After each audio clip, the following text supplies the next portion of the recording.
Okay, hari ni kita akan sembang pasal Ed Gein, the Plainfield murderer, pembunuh bersiri Plainfield.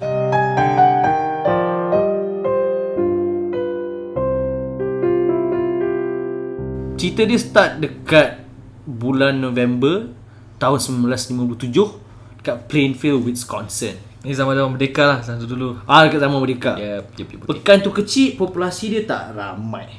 So, dekat Plainfield ni populasi dalam 640-650 orang. Okay. Kecil. Dorang biasa akan pergi memburu. So, lelaki-lelaki kat Plainfield akan pergi luar memburu. And then diorang tangkap, diorang gantung, diorang proses. So waktu ni waktu winter kan? Itu waktu winter, correct. So, November, Negara Putih, 4 seasons, winter. Right. So, cerita dia pasal Ed Gein. So, kita kena tahu, okay, Ed siapa ni Ed Gein? So, Edward Theodore Gein lahir tahun 1906 dekat La Crosse, Wisconsin. Dia anak kepada seorang pemilik kedai runcit yang alkoholik. Mak dia seorang suri rumah dan penganut Kristian yang setia. Dia very strict. Kan? Dan dia juga ada seorang abang bernama Henry. So bagi clear sikit, bapak dia seorang yang suka minum lah. Suka minum lah. Kuat mabuk. Kuat mabuk. Okay. Right. So time Ed umur 8 tahun, ibu dia pilih untuk tinggalkan La Crosse untuk start a new life dekat tempat lain. Sebab dia kata La Crosse ni satu bandar yang penuh dengan maksiat. Okay. So orang pindah. Right. So orang pindah dekat Plainfield, Wisconsin, yang kita sembang tadi, di tempat yang kecil lah. Right. So sebab kehidupan terpencil orang punya family dynamics makin lama makin pelik. Augusta Gein ni dia seorang perempuan yang dominan, dicekal, dia garang. Okay. And Ed ni pula dia puja, dia sayang, dia puja mak dia Augusta. Ed je, bukan abang dia? Ed dia Ed je puja lebih. Okay. Abang dia dengar macam biasa. So mak dia ni kerap cerita pasal kisah-kisah dari Bible, tapi specifically pasal golongan wanita. Tak tahu kenapa mak Ed ni dia tak puas hati betul dengan wanita. Dia selalu cerita dekat anak-anak dia yang wanita ni jahat, wanita ni akan menyebabkan kemusnahan dunia. Serius. Dia cakap perempuan ni semua pelacur. Kita tahu kenapa kan? Sebab dia tak nak anak dia tinggalkan dia. Mungkin dia tak nak anak dia macam bapak dia, tak tahu. Mungkin. Okay, maybe. Ed dengan abangnya tak pernah didedahkan dengan dunia luar. Right. So mak dia decide nak pindah daripada La Crosse pergi ke Plainfield sebab dia kata La Crosse ni penuh maksiat. So diorang pindah. Right. So time tu Ed umur 8 tahun. Ed dekat Plainfield, dia pergi sekolah sampai umur 14. Cikgu dia cakap Ed ni dia bukannya pelajar yang pelik ke, dia bukan pelajar yang spektakular, dia bukan pelajar yang pandai. Dia pelajar standard biasa. Macam orang lain. Cuma bezanya orang zaman dulu, bila dia balik dari sekolah, dia akan buat kerja-kerja kampung. Dia akan jaga ladang dia akan pergi memburu, dia akan kemah rumah. Standard lah dulu. Budak-budak biasa lah. Cuma bezanya is dekat household Gein family ni, mak dia garang. Okay. Bayangkan dari umur 8 diorang dah kena brainwash every day. Mak dia akan ceramah setiap hari, cakap perempuan ni jahat, perempuan semua jahat. So sampai Ed umur 34 tahun. Right. So fast forward Ed umur 34 tahun, tahun 1940, bapa dia meninggal dunia, mati. Right. So dah bapa dia meninggal, sekarang household Gein tinggal 3 orang. Henry, abang dia, Ed dengan Augusta. 3 orang je. And then a few months after that, pada tahun 1944, ada satu kebakaran besar berlaku dekat ladang Ed. Dekat ladang Gein family ni. So as anak lelaki, Edward dengan Henry diorang cepat-cepat pergi. Diorang cepat-cepat pergi. Pergi sebab time tu mana ada bomba semua. Dia pergi dulu lah. Diorang pergi dulu, diorang pergi cuba lawan api, cuba padamkan api. Diorang ni semua. Sekali Ed dia lari pergi polis. Dan dia cakap, dia minta bantuan polis tau. Dia pergi ke polis, dia cakap, ni zaman dulu ya. Dulu mungkin tak ada bomba dulu. ada tapi lambat sampai. Lagi polis itu. So polis dulu bomba. Tapi dia pergi polis dulu. First dia pergi polis. So polis datang, cepat-cepat nak tolong. Tu Edward cakap je, oh tolong abang dia hilang. Oh time kebakaran dia tak jumpa abang dia. Lepas tu polisi tanya, oh Edward kat mana last kau nampak abang kau? Tu Edward pergi bawa lah. Polis ni dekat nak cari abang ni. Yang peliknya, ni start pelik lah.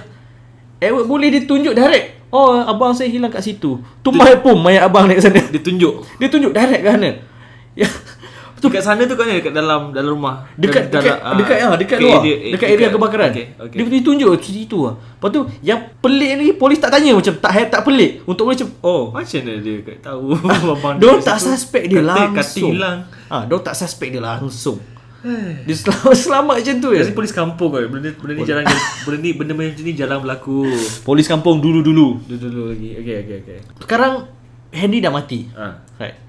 So Henry dia pelajar, dia orang yang ada vision.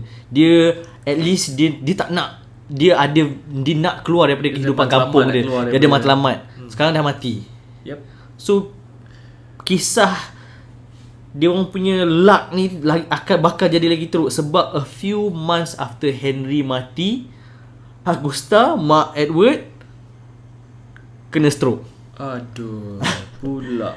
Kena stroke, lepas tu lumpuh. Separuh badan lumpuh. So atas dia boleh cakap. So dia punya perut ke atas boleh cakap. Tak ada masalah. So sekarang Edward jaga mak dia. Diorang kata Edward time mak dia tengah sakit, dia jaga baik, dia sayang mak dia, dia jaga elok-elok semua. Tapi nasib malangnya dalam tahun 1945, which is dekat setahun, Augusta meninggal dunia. Okay. Sekarang Edward Theodore Gain, orang yang mental ni, duduk seseorang. tak ada mak, tak ada bapa, tak ada abang, dia bebas. Akhirnya Ed Gain bebas. So orang yang selama ni mak dia jaga, mak dia tak ada, sekarang dia alone. Dia mak yang strict kan. Mak dia strict, disiplin kuat. correct. So dia dah ada kebebasan. betul. Time diorang nak tanam diorang tanam Augusta, Ed time tu 34 tahun, menangis macam budak kecil.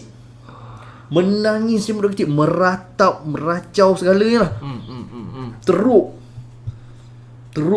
So orang macam pelik sikit lah. Macam kita bila I expect macam orang dewasa dia macam Kontrol sikit lah. Dia kontrol sikit lah. You dah besar, you dah dewasa. Macam pelik lah. Mak dia mati, now dia alone. Kat situ mula dia punya kisah pelik start jadi. So kita fast forward time Ed umur 51 tahun. Alright, ada kedai hardware yang berdekatan tu pada hari tu tutup. Okay. Cuti. Tak. Okay, itu yang pelik. Sebab Plainfield ni satu pekan yang kecil. Population dalam 650 orang. Semua orang kenal each other. Right. So diorang tahu kedai ni buka tutup. Kedai hardware spesifik ni jarang tutup time tu. Jarang. Kedai tu owner dia nama Bernice Warden. Okay. Right. So jiran ni start pelik. Dah pukul 12 ni. 12 tengah hari, asal kedai ni tak buka-buka lagi ni. So diorang pergi, yang jiran ni panggil anak lelaki dia. Dia suruh anak lelaki dia tolong check. So anak lelaki dia pergi check, anak lelaki dia jalan pergi kedai tu. Ketuk-ketuk, tak.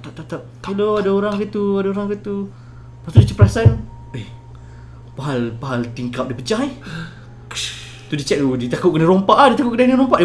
Dia buka. Pum, darah penuh. Banyak darah.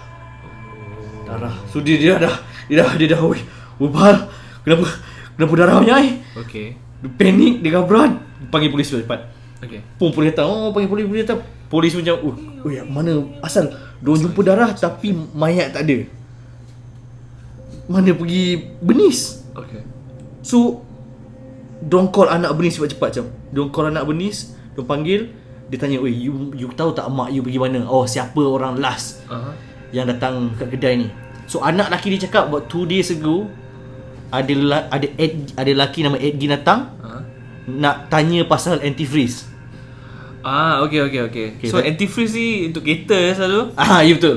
So dia tanya, dia tak beli, dia tanya. So itu customer last kali yang Bernice layan. Okay. So naturally polis akan tanya, customer last nak tanya, Yelah, okay, yelah. dia last yang nampak. Dia lah suspect kira. Betul. So polis pergi kat rumah Edgin.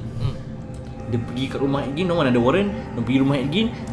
Dekat sebelah rumah dia ada woodshed. Dia macam pondok. Pondok, yes, tempat kayu. orang buat kerja. Besar, pondok besar. Okay. Right. So time tu malam, gelap. Polis tu ada torchlight. Dia check woodshed tu, dia buka. Pak, dia usah, dia tengok kat tu, dari celah-celah lah. Dia tengok, dia usah, nampak tu kelibat. Apa benda ni? Dia tengok betul-betul tergantung kat sana. Mayat Bernice Warden tengah terbalik, tergantung, kaki ke atas, kepala kat bawah.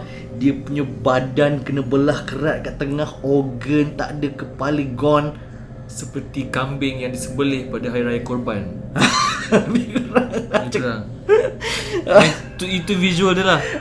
Okay, kalau kita boleh imagine, kita imagine macam tu lah. Tapi perempuan. Tapi perempuan, makcik tu Macam balannya dibelah, organ semua dah terkeluar. organ dia bersih. Dah dikeluarkan, dah bersih. dibersihkan lah. Okay. Sebab orang, kita kena ingat, orang dekat Plainfield ni semua pandai. Pandai hunting dan Hunting. pandai berburu, dia pandai cuci, Dia pandai proses haiwan buruan dia betul. lah. Okay. So sebab polis ni nampak mayat Bernice Warden, diorang balik, diorang pergi cepat-cepat, diorang tangkap Ed, diorang letak dalam lock up, dapat warrant.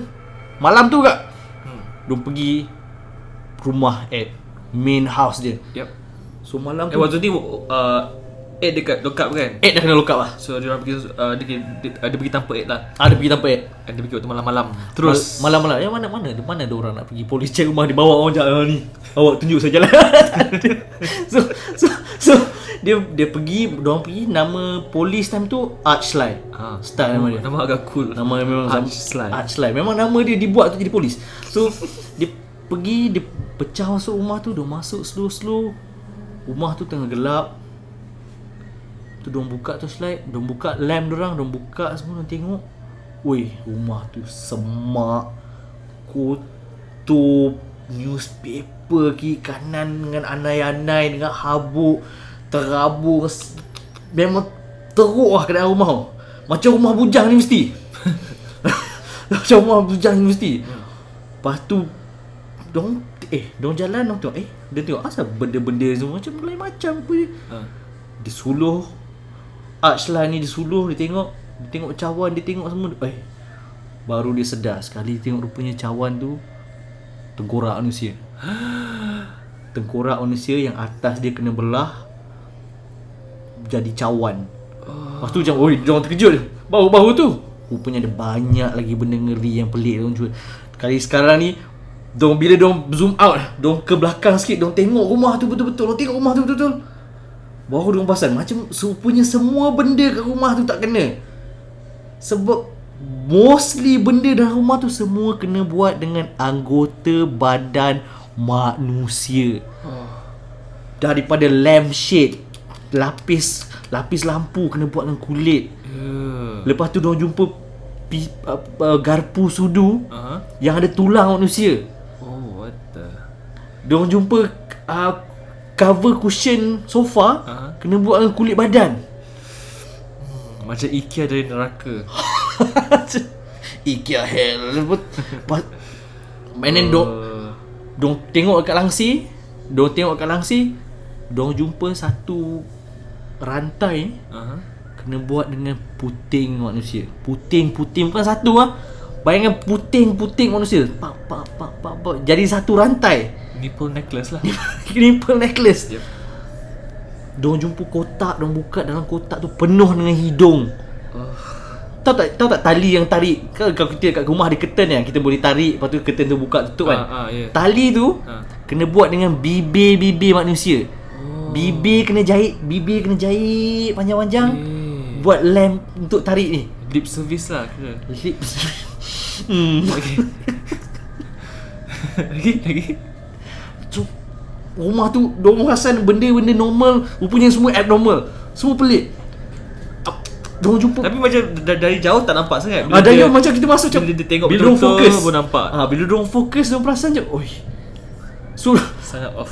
So polis ni tak tahu diorang punya balls of steel. Diorang masuk lagi. Diorang jalan, diorang usah, diorang check. Kali diorang jumpa ada paper bag. Okay. Ada brown paper bag. Brown paper bag. Lepas tu ada macam cebisan rambut. Kalau Pak nampak ada brown paper bag, ada rambut dekat rumah macam tu, tak ada, kita nak check. Kita okey lah, kita saya balik rumah, okey, semayang. Tak. Polis zaman dulu lain macam. Dia pergi tariknya rambut tu, keluar muka orang. Muka je, bukan kepala. Bukan kepala, muka je. Lepas tu yang lagi dahsyat, muka tu muka orang diorang kenal. Muka tu muka Mary Hogan. Mary Hogan ni dulu hilang, 3 tahun lepas dia hilang. Dia seorang bar owner. Diorang cam sangat, diorang tengok muka. Sebab sebenarnya kampung kecil, Ha. kalau orang hilang semua orang tahu. Semua orang tahu. Immediately lepas tu polis balik kat lock up. Dia nak confront Edward. Dia confront, dia tanya, okay Ed, apa benda semua ni? Kita jumpa mayat Bernice Warden, Mary Hogan, dengan segala barang-barang rumah yang dibuat dengan badan-badan manusia ni. Dia suruh Ed explain. Ed mengaku dekat bunuh 2 orang je. Dia mengaku bunuh Bernice Warden dengan Mary Hogan je. Lepas tu Ed ni dia pelik orang dia. Dia tak susah. Polis cakap handle dia tak susah. Simple je. Bila diorang pergi kat lock up kan, dia tengok, dia bawa cheesecake. Dia letak cheddar cheese kat atas. Bagi kat Edward makan. Pum, terus dia cerita semua. Keluar semua. Dia mulut Dia tak sembunyi apa-apa pun. Dia tak sembunyi apa pun. Dia relax je sembang. Langsung tak rasa bersalah. Langsung tak rasa bersalah. Langsung Tak cuba nak menipu. Tak cuba nak menipu. Dia cooperate dengan polis 100%. Dia cooperate dengan polis 100%. So yang lainnya kalau dia bunuh 2 orang je, yang barang-barang kat rumah dia punya lamp, dia punya curtain dia dengan dia punya nipple necklace semua tu dapat dari mana? So Ed cakap kat polis semua benda yang lain-lain tu, mayat-mayat, badan-badan lain, dia parts tu dia dapat daripada tapak perkuburan. So dia explain yang dia rajin sejak mak dia mati. Dia rajin buka newspaper, baca, dia tengok obituary. Orang yang tengok komik, dia tengok obituary. Dia tengok obituary. Okay, obituary ni kalau tak tahu, obituary tu macam Announcement. surat khabar, announcement orang-orang yang dah meninggal dunia, supaya kita tahu tarikh dan tempat servis pengebumian tu akan berlaku. So Ed dia rajin tengok, dia ingat, dia hafal kat mana orang tu tanam. Malam tu juga dia akan pergi. Dia nak bawa body tu fresh. Dia nak body tu fresh. Dia pergi, dia korek. Dia bawa balik, dia proses lah. Dia potong, dia start lah buat benda-benda pelik dia. Okay. Lepas tu Ed dia start bila kena tangkap, and sebelum dia kena trial kat mahkamah, dia kena jumpa psikologis dulu nak tengok dia criminally insane ke tidak. So psikologis cakap, bila psikologis sembang dia, interview dia, banyak lagi benda pelik yang orang find out. So diorang find out yang Ed ni malam-malam kadang-kadang dia suka pakai topeng yang dia kena buat dengan kulit perempuan. Kulit manusia, topeng manusia. Topeng manusia dia pakai. Lepas tu dia pakai suit. Dia pakai suit yang kena buat daripada buah dada, supaya dada nampak macam ada buah dada sendiri. Dia pakai seluar yang kena buat dengan kulit peha perempuan. Dia siap ada daripada mayat dia kumpul, dia ada kemaluan wanita yang dia lekat dekat dia punya area. Lepas tu dia menari seorang-seorang kat rumah. So dia nak jadi perempuan. Dia nak jadi perempuan. Dia nak jadi perempuan. Dengan cara dia sendirilah, cara psycho ni lah. So polis continue diorang punya research, continue investigation diorang. Dekat rumah yang semak tadi tu, diorang check lagi. Kali diorang perasan ada satu bilik. Bilik ni kena papan. Kena block lah. Kena block. So diorang pelik, bilik apa ke kena block kan? Diorang pecah masuk. Lagi diorang terkejut. Kenapa? Teka, Bilik tu penuh dengan mayat. Tak? kalau penuh mayat diorang tak terkejut lagi, sebab diorang dah nampak macam-macam. Okay, so Bilik tu bersih, pristine, clean, perfect. Tak ada masalah apa. Ada katil, ada meja, atas dia ada Bible, ada langsir, bilik tu tak kena kacau langsung. Rupa-rupanya itulah bilik Mak Ed. Mak yang dia sayang, yang dia puja, kat situ bilik mak dia. Dan dekat situlah Ed pakai suit perempuan dia tu yang dia buat. Dia macam pura-pura jadi mak dia Dia sendiri. pura-pura jadi mak dia pakai. Dia menari-nari seorang-seorang dalam bilik tu. Dia baring, dia tidur, dia peluk dia sendiri. Pakar cakap punca Ed macam ni tak lain, tak bukan sebab tu ke? Mak dia. Mak dia, exactly. So cerita ni sebab awal kata cerita ni bagi inspirasi pada apa tu? Cerita filem seram Hollywood kan, movie seram Hollywood. Ya, betul. So Indra teringat juga satu Silence of the Lamb, Aha. yang Buffalo Bill. Kan dia siat. Dia berniat dia punya apa tu? Skin dia punya victim pakai sebagai baju lah apa tu sama macam tu. And then satu lagi Psycho. Tu cerita lama. Psycho sebab Psycho dia berlakon jadi mak dia. Yes. Kita nampak kepentingan relationship seorang ibu dan anak, dan macam mana seorang figure yang tinggi tu, mak kita boleh affect kita punya psyche, kita punya otak, cara pemikiran kita, cara kita approach life. And diorang boleh brainwash kita untuk jadi seorang yang psikotik. Betul. So mak kita sendiri boleh jadi punca seorang tu jadi pembunuh bersiri yang pelik macam ni, pelik macam gini. So itu je sembang jenayah kita hari ni. Pak harap korang suka kita orang sembang. And kalau korang suka, tolong like, subscribe, follow, all that thing yang korang buat kat social media. Indra ada nak tambah apa-apa? Okay, so minggu depan kita ada sembang jenayah baru. Diva, pembunuh, bomo, selebriti. Siapa? Mona Fendi. Mona Fendi, local. So ingat minggu depan kita jumpa lagi dalam Sembang jenayah. Lem tak lem. Tak apa. Mana lem orang ingat. So dia macam Okay, try. Satu, dua. Sembang jenayah.